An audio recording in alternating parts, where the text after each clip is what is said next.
본문 21절에서는 야곱의 믿음에 대해서 말씀하고 있습니다. 히브리서 11장을 요약해서 한마디로 부르는 이름이 있습니다. 믿음장이라고 소위 말합니다. 믿음의 선진들에 대해서 쭉 그들의 믿음에 대해서 기록해 놓고 있죠. 오늘은 아브라함의 아들 이삭, 그 이삭의 아들 야곱에 대한 이야기입니다. 성경에서 주일학교 아이들이 가장 재미있게 듣는 성경의 인물을 뽑으라면 삼손과 이 야곱의 이야기입니다. 이 삼손의 삶도 그리고 이 야곱의 삶도 참 많은 굴곡이 있는 삶이기 때문에 주일학교 아이들을 가르칠 때 믿음에 대해서 말을 하고 하나님의 선택에 대해서 이야기를 할 때 이 삼손과 함께 야곱의 이야기가 참 많이 쓰여지고 또 아이들도 재미있게 듣는 그런 성경의 인물 중 한 사람입니다. 이 야곱에 대해서 21절에서 이렇게 말하죠. 믿음으로 야곱은 지금 기록되어지는 모든 사람들의 삶을 하나님을 믿고 있는 그 믿음이라는 것 안에서 그들의 삶을 정의하고 있습니다. 한마디로 죽을 때에 요셉의 각 아들에게 축복하고 그 지팡이에 의지하여 경배하였다라고 말합니다. 야곱은 죽기 전 두 가지를 했다고 말하는데요. 하나는 자신의 아들들, 즉 그러니까 자기의 손자들을 축복했습니다. 손자들이 몇 명일까요? 요셉의 손자들 몇 명일까요? 요셉의 아들들, 즉 자기의 손자들이 몇 명일까요? 12명입니다. 이때부터 눈에 보이는 배가가 일어나는 것이죠. 그런데 참 아이러니하게도 그 눈에 보이는 배가는 약속의 땅에서 일어난 것이 아니고 전혀 다른 나라에서 그 배가가 일어난다는 것을 우리가 보게 되죠. 야곱은 우리가 아는 것처럼 아들들을 많이 두었습니다. 그리고 이 야곱은 부인도 많았어요. 정실 부인이 2명이었고 그 정실 부인의 종들을 첩으로 삼아서 부인이 4명이었습니다. 우리가 아는 것처럼 야복강에서 그의 이름을 야곱에서 이스라엘로 바꾸어 주시는 하나님의 은혜를 그가 받는 것을 보죠. 그의 삶을 좀 잠시 보면 우리의 삶과 그의 삶이 별반 다르지 않습니다.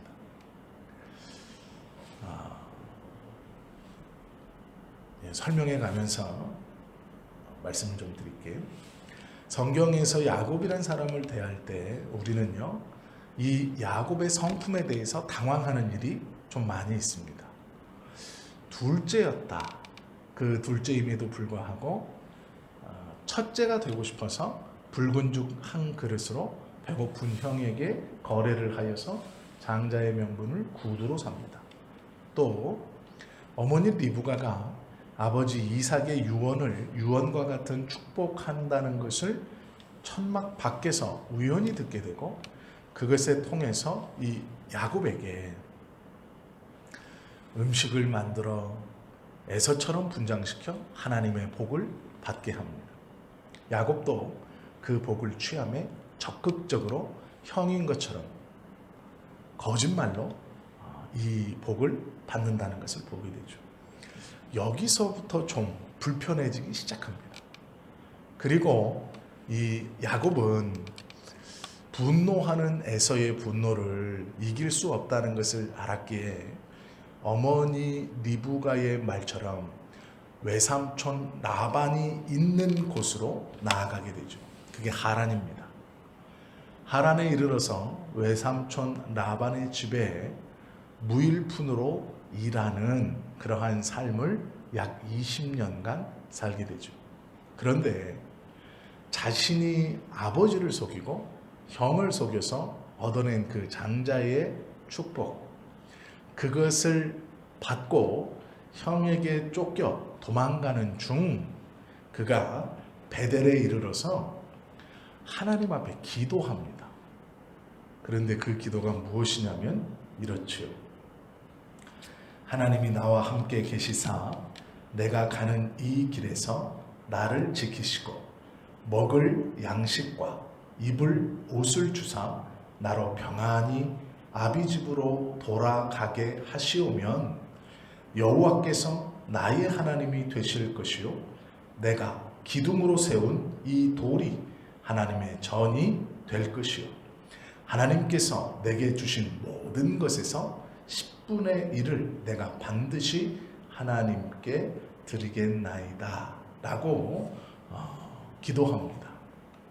이 기도를 좀 가만히 보세요. 그렇게 드리지 말라고 하는 조건부 기도를 드리고 있는 것을 보게 되죠. 하나님 나로 지키셔서 다시 아버지 집으로 돌아오게 하시면 하나님이 나의 하나님이 되고 지금 내가 세운 이 돌은 주님의 성전이 되고 내가 하나님께 받은 모든 것의 10분의 1을 드리겠습니다 라고 기도해요. 다 드린다는 것도 없습니다. 나로 평안히 다시 돌아가게 하시면 이라는 조건이 붙어요. 그런데 놀랍게도요, 이 기도를 드리기 전 하나님은 야곱의 꿈에 나타나서 이렇게 말씀하세요. 내가 너와 함께 있어 내가 어디로 가든지 너를 지키며 너를 이끌어 이 땅으로 돌아오게 할지라. 내가 내게 허락한 것을 다 이루기까지 너를 떠나지 아니하리라. 기도의 출발이 야곱이 아닙니다. 야곱의 믿음이 아니에요. 야곱이 하나님께 드리는 이 서원의 기도마저 그 출발이 하나님이 먼저라는 거예요. 즉 하나님이 도망을 치고 있는 그 야곱의 꿈속에 먼저 나타나셔서 뭐라고 약속하냐면 내가 너의 하나님이다. 내가 너를 지키겠다. 내가 너와 함께하고 너와 맺은 언약을 내가 기억하겠다. 여기서 야곱과 맺은 언약이 있을까요? 없어요. 그럼 야곱은 하나님이 이루신다는 그 약속은 무엇일까요? 아브라함과 맺은 거예요. 즉 아브라함, 이삭, 야곱에게 오면서 하나님의 언약은 아브라함에게 맺었던 그 놀라운 언약은 자손에게 내려간다는 것을 우리가 보게 됩니다. 야곱은 형 에서와 뱃속부터 싸운 사람입니다. 그리고 두 번째로 태어나면서 형의 발 뒤꿈치를 붙들고 태어난 아들이에요. 그의 신앙은 성경에 보면 그가 자의로 기도했던 적이 없습니다. 그가 힘들고 어려운 순간마다 하나님 앞에 기도한 구절이 없어요. 그의 이야기를 가만히 들으면, 가만히 성경에 기록된 대로 보고 있노라면 제단을 쌓았다는 얘기도 없습니다. 즉 하나님을 경배했던 이야기가 없어요. 오늘 이 하란에서의 이 베델에서의 기도도 하나님이 먼저 꿈에 나타나시고 그 꿈을 꾸고 난 이후에 야곱이 일어나서 깜짝 놀라서 그 꿈을 꾸고 난 다음에 그곳에 무릎 꿇고 앉아 하나님께 조건부 기도를 드리는 것입니다. 우리의 삶에서 하나님께서 우리에게 구원의 은혜를 먼저 베푸시고 예수 그리스도를 믿게 하시고 성령의 은혜로 그 예수님 앞에 그 예수님의 이름으로 기도하게 하시는 우리의 삶과 별반 다르지 않습니다. 하나님의 일방적인 은혜가 우리에게 임하셔서 우리가 예수님을 믿게 될 수 있었던 것처럼 야곱의 삶도 그 하나님의 일방적 은혜의 선택과 꾸준함과 계획이 아니라면 하나님 앞에 나아갈 수 있는 조건이 없는 사람이 야곱입니다. 그러므로 우리도 모르게 우리의 영적인 삶과 야곱의 삶이 비슷합니다. 그런 게 재밌는 거예요. 그리고 하나님은 이 야곱을 변화시켜서 연단 후 결국 당신에 맞게 사용하십니다. 그리고 이 야곱은 오늘 기록된 대로 죽을 때에 믿음으로라는 믿음의 반열에 들어가게 됩니다. 그리고 손자들을 축복하고 자신의 늙은 몸을 의지하는 그 지팡이에 의지하여 하나님을 경배했다. 즉 그의 죽음에 가까이 왔을 때 자신의 삶을 지키시고 동행하시고 그 약속을 이루어 가시는 하나님을 온전히 경배한 마지막으로 갈수록 변화가 되는 신앙인이었다는 것을 우리는 보게 되죠. 야곱은 베델에서 이 조건적 기도를 드린 후에 라반의 집에서 삽니다. 그런데 놀랍게도 약 20년 동안 어떻게 보면 정확한 월급을 받지 못하고 그것조차도 라반과 기싸움과 머리싸움을 해가면서 살아가는 모습을 보게 됩니다. 그리고 자신의 생명의 은인과도 같지만 세경을 속이고 있는, 즉 월급을 속이고 있는 그 삼촌 라반의 집에서 나올 때도 도망을 칩니다. 약 20년이나 있었고 두 딸을 주었던 이 야곱은요, 자신의 가족들을 데리고 야밤도주를 해버려요. 뒤늦게 삼촌이 그것을 알고 쫓아오는데 이유도 가관입니다. 드라빔을 가지고 갔기 때문에 쫓아와요. 야곱이 보고 싶어서? 아니요. 두 딸이 보고 싶어서? 아니요. 도망갔으니 관계를 회복하기 위해서? 아니에요. 잃어버린 것, 도둑 맞은 것 찾으려고 와요. 이유가 그거라 그래요. 이유가. 그리고 나서 이 야곱에게 약속한 말이 무엇이냐면 경계를 삼고 너는 다시 이쪽을 넘어오지 말고 나도 너의 쪽을 넘어가지 않겠다라는 거예요. 20년 동안 딸들을 얻기 위해서 노력하면서 그 집에서 살았습니다. 그리고 결과적으로 그 집에서 부자가 됐어요. 그런데 야밤에 도망칩니다. 쫓아오는 삼촌의 이유는 드라빔을 훔쳐갔기 때문에 쫓아와요. 그리고 그것을 찾지 못하자 심증은 가지만 물증이 없자 그가 경계선을 그어놓고 서로 넘어가지 말자라고 말합니다. 그것은 나중에 내 재산을 요구하러 오지 마라 이런 뜻이에요. 이제 끝이다. 왕래하지 말자라는 거예요. 그리고 야곱은요 끝까지 하나님께 기도하지 않아요. 결국 야복나루에서 하나님께서 또 먼저 찾아오셔서 그와 씨름을 하고 그가 그것을 간절히 붙들므로 그의 이름을 야곱에서 이스라엘로 바꿔주시는 것을 우리가 보게 되죠. 야곱의 생애는요 하나님의 일방적 은혜를 경험하는 삶입니다. 그는 하나님의 은혜를 경험했음에도 불구하고 하나님의 기도와 믿음으로 나아가는 것이 아니라 그냥 그의 머리를 쓰며 그의 삶을 살아요. 그리고 마지막까지 그렇게 마치는 듯 싶으나 그는 결국 하나님의 은혜로 변화됩니다. 그래서 그의 삶 마지막에 자신의 아들 요셉에게 가기 위해서 가나안을 떠나 애굽에 들어가죠. 그리고 그 애굽에서 약 17년 정도 살다가 죽습니다. 그런데 이 죽음에 임박했을 때 한마디를 해요. 그게 무엇이냐면 그가 아들들을 불러놓고 특별히 아들들 중에 가장 잘된 요셉을 불러놓고 하는 말이 너희가 다시 하나님께서 약속하신 즉 내 할아버지 아브라함에게 약속하신 그 땅 가나안으로 올라갈 때 나의 유골도 같이 가지고 가라 라고 말합니다. 왜요? 그가 죽음에 이르러서 자신의 삶에 일방적으로 역사하셨던 하나님에 대한 온전한 믿음을 품었기 때문이에요. 그리고 그 땅을 드디어 약속의 땅이라고 부릅니다. 하나님의 약속의 땅으로 나를 데리고 가라. 내 유골을 가지고 가라 라고 유언하며 죽습니다. 이 야곱의 삶은 하나님의 일방적 은혜를 붙드는 삶이요 경험했던 삶이고 그는 나이가 들면서 조금씩 신앙인으로의 변화를 보여줍니다. 머리를 쓰며 살았던 사람, 하나님의 일방적 은혜가 아니고서는 위기에서 벗어날 수 없었던 사람, 즉 하나님은 당신의 백성을 선택하시고 당신의 백성을 변화시켜 결국 하나님 앞에 온전한 신앙인으로 만들어 놓아 그 은혜를 계속 유지시켜 주시는 참 좋으신 하나님임을 우리가 야곱의 생애를 통해서 배우고 있는 것이죠. 그리고 놀랍게도 아브라함과 비교하여서는 믿음의 비교가 되지 않는 야곱, 아버지 이삭과 비교해야도 믿음의 비교가 되지 않는 이 야곱.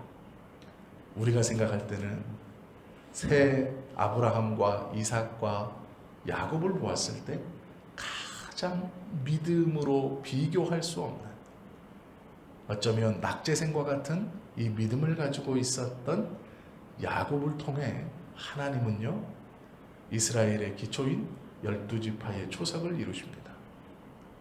가장 연약하고 가장 쓸모없고 가장 낮아 보이는 그 믿음을 가지고 있는 사람을 결국 변화시키고 그의 삶을 통해 아브라함에게 주셨던 당신의 백성의 토대를, 이 12아들을 허락하시는 것이 야곱입니다.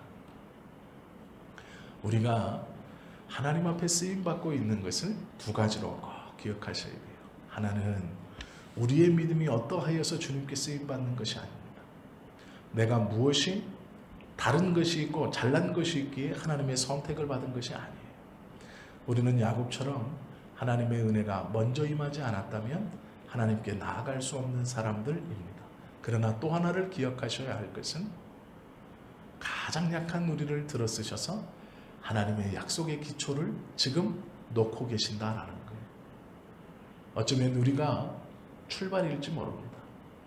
아브라함과 같이 우리는 모든 것을 내어버리고 하나님의 본향을 쫓아 믿음의 삶을 온전히 살아갈 수 있는 능력과 그런 힘과 믿음이 없는 사람일지 모릅니다. 이삭처럼 하나님의 은혜를 풍성히 받아 아무런 사건 사고 없이 삶을 만족하면서 화평하게 살아갈 수 있는 사람은 이미 아닌 것 같습니다. 우리는 야곱과 같이 머리를 쓰고 힘쓰고 애쓰며 이 땅에서 좀 잘 살아보고자 손해보지 않고 다른 사람을 속이고 적당히 내 만족을 찾으며 살아가려고 하죠. 그러나 하나님은 결국 그 야곱을 이스라엘로 변화시키시고 하나님의 약속의 그 출발의 눈두덩이를 굴리시는 첫 번째 믿음의 사람이 되게 합니다.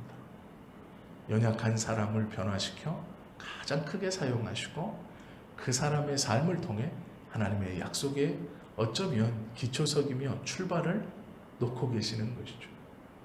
이 야곱의 아들들로 인하여 이스라엘의 12지파가 기초석이 놓여지게 되고 그때부터 하나님의 백성인 이스라엘은 수를 세아릴 수 없을 만큼 배가 된다는 것을 우리는 보게 됩니다. 하나님의 은혜가 우리에게 있어 오늘 우리가 하나님의 은혜 아래 쓰임받을 수 있는 것이죠. 세상에서의 삶과 이름밖에 가질 줄 몰랐던 우리에게 하나님은 은혜를 주셔서 야곱을 이스라엘로 바꿔주신 것처럼 우리에게 직분을 주시고 성도라는 귀한 은혜를 허락해 주신 것이죠. 우리는 야곱의 삶을 볼수록, 그의 삶을 묵상할수록 우리의 삶에서도 야곱과 같이 동일하게 역사하시는 하나님의 은혜를 발견할 수 있어야 합니다. 우리의 생애도 하나님의 손길에 의하여 야곱과 같이 우리들의 변화를 반드시 이루신다는 사실을 알고 하나님의 뜻을 쫓는 생활을 할 수 있어야 합니다. 그리하여 우리의 삶의 마지막도 이 야곱처럼 시간이 갈수록 더욱더 크게 하나님의 은혜를 깨닫고 우리의 삶의 마지막도 이 야곱의 삶처럼 하나님을 의지하며 경배하라라는 이 은혜의 행동을 할 수 있는 우리들이 되어야 하는 것이죠. 야곱이 받았던 은혜와 비견될 만큼의 은혜를 우리는 받고 있습니다. 그리고 하나님은 반드시 우리를 변화시켜 당신의 일을 이루어 가실 것입니다. 우리가 잘해서가 아니라 가장 약하고 가장 세상과 닮아 있고 믿음으로 가장 어쩌면 연약한 사람들이기에 우리를 변화시켜서 당신의 일을 이루어 가신다는 귀하고 복되신 하나님을 우리는 더욱더 찬양할 수 있어야 하죠. 그리고 언제나 겸손해야 할 이유가 또한 이와 같습니다. 우리가 잘해서가 아니라 일방적인 은혜로 가장 약한 자들을 들어 사용하시는 하나님, 그 약한 자가 우리임을 언제나 기억해야 합니다. 그때에 우리의 육신의 시간이 흐를수록 야곱과 같이 하나님을 더욱더 분명하게 인지하고 우리의 마지막도 그 주님의 약속의 땅을 갈망하면서 그 땅에 다시 들어가기를 소망하는 그러한 야곱의 고백과 믿음이 우리의 고백과 믿음이 되어야 할 것입니다. 이 아침 그 은혜를 다시 한번 기억하고 우리의 약함을 기억하고 그럼에도 붙들어 사용하시는 하나님의 은혜를 기억하고 감사하는 오늘 하루가 되실 수 있기를 예수님의 이름으로 축원합니다. 기도하시겠습니다.